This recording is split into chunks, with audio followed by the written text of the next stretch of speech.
मैं देवेंद्र साहू अभी वर्तमान में वार्ड 59 का पार्षद हूँ और कच्ची बस्ती सुधार समिति का अध्यक्ष हूँ। पूर्व में भाजपा में निवर्तमान भाजपा का जिला मंत्री था शहर जिला का, और बुहाना मंडल का प्रभारी था। और भाजपा में जब प्रकोष्ठ था ओबीसी का और बाद में मोर्चा बना, तब तक मैं प्रभारी रहा ओबीसी लंबे समय तक। और सन 1990 से मैं सक्रिय रूप से विभिन्न पदों पे काम करता आया हूँ। सबसे पहले मेरे को युवा मोर्चा में जिला मंत्री बनाया जब ओम जी बिरला प्रदेश अध्यक्ष हुआ करते थे। सतीश जी पुनिया प्रदेश महामंत्री हुआ करते थे, और हमारे यहाँ के लोकल प्रमोद जी सामर प्रदेश उपाध्यक्ष हुआ करते थे। उस समय से विभिन्न सक्रिय पदों पे मैं काम करता आ रहा हूँ। पार्टी में विभिन्न पदों पे काम किया और वर्तमान में अभी पार्षद के पद पर निर्वहन कर रहा हूँ। लंबे कार्यकाल को देखते हुए इतने समय हमने हमारे लोकप्रिय जननायक और मेवाड़ के और राजस्थान के कद्दावर नेता गुलाब चंद जी कटारिया के मार्गदर्शन में उनके पद चिन्हों पे चलते हुए हम ईमानदारी, दृढ़ निष्ठा और उससे काम करते आ रहे हैं। अब उनके राज्यपाल बनने के बाद अब शहर में विधानसभा रिक्त हुआ है, तो हमारे मन में भी एक भावना उमड़ी है कि उनके सम्मान में हमने कभी टिकट नहीं मांगा। उदयपुर में सभी वर्गों को विधायक बनने का मौका मिला। राजपूत समाज भी विधायक बना है, ब्राह्मण समाज से भी विधायक बने हैं, जैन समाज से भी विधायक बने। मेरी इच्छा है कि इस बार ओबीसी को भी चांस दिया जाना चाहिए। ओबीसी वर्ग से बहुत से योग्य और कर्मठ उम्मीदवार है, तो उसमें से मैंने भी प्रदेश नेतृत्व ने पूछा कि भाई उदयपुर से जो भी आकांक्षा व्यक्त करना चाहता है तो आप भी अगर है इच्छा तो आप भी व्यक्त करें।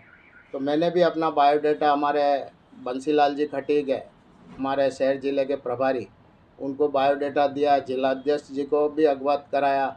आज ही हमारी सभी आकांक्षाओं की मीटिंग बुलाई। अभी राष्ट्रीय महामंत्री महिला मोर्चा श्रीमती दीप्ति रावत जी आई, उनके सामने भी हमने अपनी बात रखी। उन्होंने भी हमको आ, पार्टी की बात बताई कि भाई जिसको भी टिकट मिले उसके पक्ष में तन मन धन से काम करना है। और हमने भी यही बात की, हक रखना, दावेदारी करना सबका अधिकार है लोकतांत्रिक, लेकिन जिस दिन कमल के सिंबल पे जो भी दावेदार आएगा उसके पक्ष में हम पूरी निष्ठा, ईमानदारी, बिना लेग पुलिंग किए काम करेंगे। यही है मेरी बात है। उदयपुर चुनाव में ओबीसी का एक बहुत बड़ा वोट बैंक है, जिससे कि चुनाव की गणित तय हो जाती है। तो अभी तक उदयपुर में ओबीसी के कितने वोटर्स हैं और वो आपके साथ कितने लोग आपके साथ हैं, अगर आप उस टीम के साथ काम कर रहे हैं तो? ओबीसी का लगभग 50% से ज़्यादा उदयपुर की आबादी है। अभी भी एक सर्वे आया था, उसमें भी उन्होंने अपुष्ट आंकड़ों के हिसाब से दैनिक नवज्योति में आई बात, ओबीसी का सबसे बड़ा वर्ग तेलीसऊ समाज है। उन्होंने 14,000 की आबादी बताई, लेकिन 25 से 30,000 लोगों की आबादी है, क्योंकि मैं समाज का प्रदेश कार्यकारी अध्यक्ष हूँ और उदयपुर लोकल समाज से भी मेरा गहरा जुड़ाव है। अभी मैं पार्षद बना तो भी मेरे वार्ड में समाज की बहुतता की वजह से मेरे को बहुत सहयोग मिला। तो ओबीसी वर्ग में तो मैंने 10 साल प्रभारी के तौर पे काम किया। ओबीसी महासभा एक गैर राजनीतिक दल, उसका भी मैं प्रदेश संयोजक रहा हूँ। विभिन्न जिलों में मैंने ओबीसी समाजों के बीच में जाके काम किया, और उदयपुर की ओबीसी समाजों में मेरा प्रत्येक समाज से जीवन संपर्क है। तो मुझे ओबीसी तो अपना मेरा समाज है जैसा लगता है, उसमें जाने आने में मेरे को कोई परहेज होता ही नहीं है। और ओबीसी अगर चांस मिलता है तो थंपिंग वोटों से ओबीसी का दावेदार जीतेगा। ओबीसी के उदयपुर शहर में और भी कई दावेदार है, क्या वो भी कोई अपनी दावेदारी रख रहे हैं क्या? हाँ, इसमें अभी मोटे मोटे रूप में हमारे युधिष्ठर जी कुमावत पूर्व सभापति है, उन्होंने भी रखा। मनोहर जी दया ने भी रखा। एक हमारी भतीजी हेमेंद्र जी मालविया की लड़की खुशबू मालविया, उन्होंने भी महिला होने के नाते रखा। तो हमने ये नहीं बोला खाली मेरे को ही मिलना चाहिए, किसी को भी मिले, लेकिन ओबीसी वर्ग को एक चांस देना चाहिए, क्योंकि हर बार सबको मिलता था, एक बार रोटेशन में ओबीसी वर्ग को भी चांस देना चाहिए। राजस्थान चुनाव में राजस्थान की सबसे बड़ी हॉट सीट बनकर उदयपुर अभी तक आ रही है। अभी तक उसका कोई डिक्लेयर नहीं हो पाया, तो आप क्या मान रहे हैं उदयपुर में कि किसको टिकट मिल सकता है? देखो, यहाँ पे गुलाब जी की विरासत का एक चुनाव है ये। तो गुलाब जी ने सैकड़ों कार्यकर्ता यहाँ पे तैयार किए हैं, और गुलाब जी के जाने के बाद में वास्तव में दावेदार 20-25 उभर के आए, और ऐसे योग्य लोग भी हैं जिन्होंने दावेदारी नहीं की है। तो यहाँ पे हर कार्यकर्ता दावेदार के लेवल का है, अनुशासित है, सैद्धांतिक है, पंचनिष्ठा में विश्वास करता है, संघ के विचारों से ओतप्रोत है। मैं भी बाल स्वयं सेवक संघ से रिलेटेड कुंड की शाखा में बचपन में जाया करता था, जब हमारे हेमेंद्र जी, प्रदीप जी मालविया जब हमारे शाखा के वो प्रमुख थे, और वो पहलवानी भी करते थे, तो मैंने पहलवानी में भी उनसे सीख लेते हुए पहलवानी भी की। राष्ट्रीय स्तर का 3 बार का पहलवान रहा हूँ मैं। यहाँ पे गौ कथा धार्मिक रूप में भी, सनातन में भी गहरा विश्वास है, तो गौ कथा भी करवाई थी मैंने। एक यहाँ पे भागवत कथा भी करवाई थी। 12,000 शिक्षक स्कूलों में, सरकारी स्कूलों में, गैर सरकारी स्कूलों में 12,000 निःशुल्क गीता का वितरण किया। उसके पीछे हमारा मुख्य उद्देश्य था गीता को पाठ्यक्रम में लागू करवाना। राज्य सरकार से भी हमने मांग की, जयपुर में भी हमने महापड़ाव डाला था। जब भी और भी भाजपा नीति सरकार आएगी तो हम पुरजोर इस बात को भी उठाएंगे, क्योंकि आज मोदी जी कहीं पे भी जाते हैं, नरेंद्र मोदी जी, तो आजकल वो गीता को सप्रेम भेंट एक देते हैं। पहले की सरकारें ताजमहल दिया करती थी।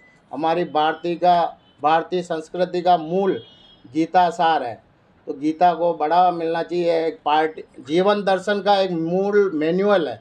जिस तरीके से मोबाइल नया लाते हैं तो उसमें एक मैनुअल होता है, गीता भी एक भारतीय जीवन दर्शन का मैनुअल है। तो उस गीता को सबको आत्मसात करना चाहिए।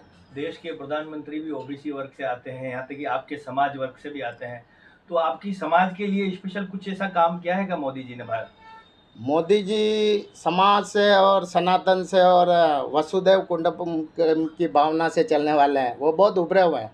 समाज में कभी उन्होंने इतना विशेष इंटरेस्ट नहीं लिया, लेकिन उनकी वजह से पूरे देश भर का समाज आज भाजपा में जुड़ गया है। पहले किसी ज़माने में, पूरा उदयपुर के ही उदाहरण दूँ, 80% समाज हमारा कांग्रेस में था, लेकिन आज उल्टा रेशो है। आज 80% सौ समाज बीजेपी में।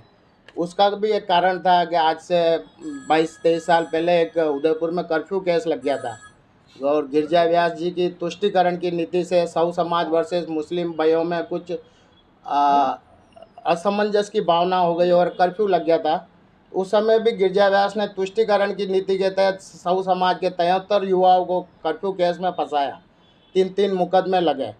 जब गुलाब जी पहली बार गृह मंत्री बने, तब मैं स्वयं 5-5 बार जयपुर जाके उन मुकदमों को विड्रॉल करवाया और उन सब समाज के युवाओं को राहत दिलाई। उस राहत से पूरी समाज में सिंपैथी बढ़ी, और पूरा सब समाज उस समय ही भाजपा के साथ जुड़ा। उसके बाद 2014 में नरेंद्र मोदी जी प्रधानमंत्री बने, तो एक सामाजिक भाव से स्वतः ही समाज पूरे उदयपुर ही नहीं, राजस्थान ही नहीं, पूरे देश भर में सब समाज भाजपा के साथ जुड़ा। और एक घटना और हुई जिससे राहुल गांधी की सांसद सदस्यता समाप्त हुई। उसने बड़े अभिमान पूर्वक, सारे मोदी चोर है, मोदी हमारे सौ समाज, तेली समाज का एक सरनेम है, तो सारे तेली समाज को, जो देश की 10% आबादी है पूरे हिंदुस्तान में, तो हमारे सूरत के विधायक है पूर्णेश भाई मोदी, उन्होंने केस किया था, और उसका परिणाम पूरा हिंदुस्तान जानते ही है। उनकी वजह से वो संसद सदस्यता समाप्त हुई। उसी संदर्भ में अभी हमने हमारे नरेंद्र भाई मोदी के बड़े भाई सोमा भाई मोदी है, उनके अध्यक्षता में एक राष्ट्रीय सम्मेलन हुआ सौ समाज का। उसमें अमित शाह भी मुख्य अतिथि के तौर पे आए थे। तो उस संदर्भ में भी एक ही बात लगाई कि भाई तेली, गुप्ता, राठौड़, गाची, जोधपुर में हमारे गाची लगाते हैं, तो आगे एक सरनेम में कोटे में या तो तेली लगाओ या मोदी, ताकि देश की इतनी बड़ी आबादी एक सरनेम से तो पहचानी जाए। तो उसमें भी हमने ये प्रस्ताव पास किया था। और अपने अमित भाई शाह ने एक हमारे समाज के प्रदेश अध्यक्ष और एक ही बात उठी थी कि हमारे समाज का इतना बड़ा समाज होते हुए हमारे समाज के राजनीतिक उपेक्षा होती है। आज हमें राजस्थान में भी देखो, इतना बड़ा 25 लाख से ज़्यादा आबादी है, 4% हम अनुपात में 8 टिकट मिलने चाहिए। पिछली बार भी एक भी टिकट नहीं दिया, ना कांग्रेस ने दिया ना बीजेपी। इस बार भी मैं कल समाज के प्रतिनिधि मंडल को लेके गया, सीपी जोशी जी से मिले, चंद्रशेखर जी से मिले और भी आला अधिकारियों से मिले। हमने यही मांग की कि हमारे को सब समाज को राजनीतिक भागीदारी दी जाए, चाहे संगठन में दी जाए, विधायकी में दी जाए, सांसद में दी जाए, महापौर, जिला प्रमुख, जहाँ जहाँ पे भी संभावना बनती है वहाँ पे सब समाज को भागीदारी। ये नहीं कि हमारे नरेंद्र मोदी प्रधानमंत्री है तो आप हमारी एक इस बात पे संतुष्टि करो। एक तरफ नरेंद्र भाई मोदी पूरे संसार में भारत का नाम रोशन कर रहे हैं और एक तरफ उनकी समाज राजस्थान में उपेक्षित हो, ये हमें अच्छा नहीं लगता है। और एक घटना और बताऊं कि आज हमारे सब समाज का बेटा सनातन के नाम पे शहीद हुआ, एक तरह से बलिदान हुआ। क्योंकि अगर वो सनातन के नाम से उसके चाहे गलती से हुई कैसी भी हुई, वो कन्हैयालाल हत्याकांड बहुत बड़ा चर्चित है और उस सनातन के नाम पे बलिदान हुआ और वो पूरा राष्ट्रीय मुद्दा हुआ और बीजेपी को भी उसको उस बात को उठाई, प्रधानमंत्री जी ने उठाई, अपने अमित शाह जी ने भी उठाई। तो उस इतना बड़ा अगर मुद्दा बना है तो अगर उस समाज से अगर उपेक्षा होती है तो अच्छा नहीं है। अगर कन्हैयालाल जी को सच्ची श्रद्धांजलि देनी है तो सब समाज को राजनीतिक भागीदारी देनी चाहिए। उदयपुर चुनाव में कहीं न कहीं ओबीसी वर्ग की ना देखी गई है। अभी तक जो वर्ग आ रहा है वो जनरल से ही आ रहा है, तो उसके बारे में आप कुछ कहेंगे? ये 50% से ज़्यादा आबादी होते हुए उपेक्षा हो रही है, तो ये तो अब आज का युवा जागृत हो गया है।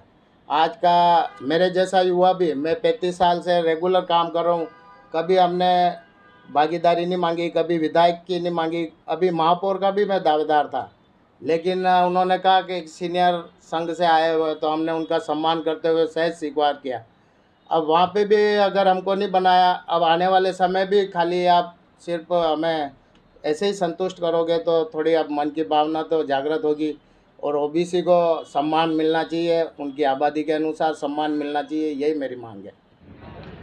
हाँ, मैं आत्माराम लाईवाल, प्रदेश महामंत्री, राजस्थान प्रांतीय तेलिक साहू महासभा से एक प्रतिनिधि मंडल लेके राजनीतिक समाज की स्थिति को अवगत कराने के लिए प्रतिनिधि मंडल लेकर मैं जयपुर आला चुनाव अधिकारियों के पास हम आए हैं और विशेषतः प्रदेश अध्यक्ष जी सीपी जोशी जी से और संगठन महामंत्री आदरणीय चंद्रशेखर जी से मिलने के लिए हम लोग आए हैं। और समाज को आज इस तेली समाज का इस राजनीतिक गलियारे में इतना योगदान है संगठन के माध्यम से और अनेक रचनात्मक कार्यों के माध्यम से समाज का बहुत बड़ा योगदान है।